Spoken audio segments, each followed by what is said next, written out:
30/8/2024 రాత్రి విశాఖపట్నం గోపాలపట్నం ప్రాంతానికి చెందిన నరసింహనగర్లో శ్రీకృష్ణ యాదవ్ సేవా సంఘం వారి ఆధ్వర్యంలో శ్రీకృష్ణ జయంతి మహోత్సవాలు అంగరంగ వైభవంగా కొనసాగుతున్నాయి. ఇందులో భాగంగా రాత్రి శ్రీకృష్ణుని ప్రతిబింబాన్ని రంగవల్లులతో అలంకరించి ఆ ప్రతిబింబాన్ని చుట్టూ దీపాలతో అలంకరించారు. ఈ యొక్క కార్యక్రమానికి నరసింహనగర్, ఇందిరానగర్ ప్రజలు విచ్చేసి స్వామివారిని దర్శించుకొని ఆ ప్రతిబింబాన్ని చూసి చాలా ఆనందం వ్యక్తం చేశారు. స్వామివారి ప్రసాదం స్వీకరించారు.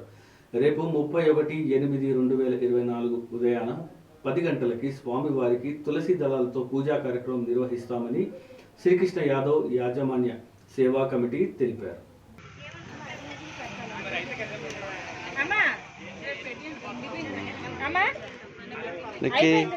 చూడు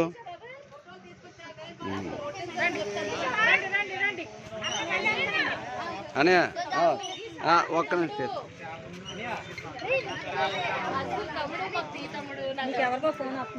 తీస్తున్నాను.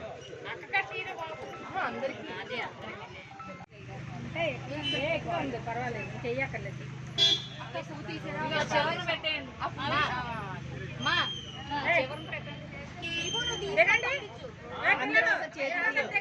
డెకరేషన్ అయిపోయింది. చేతులు అంటుంది. లైట్ కట్టండి, లైట్లు కట్టండి. లైట్ ఆపండి.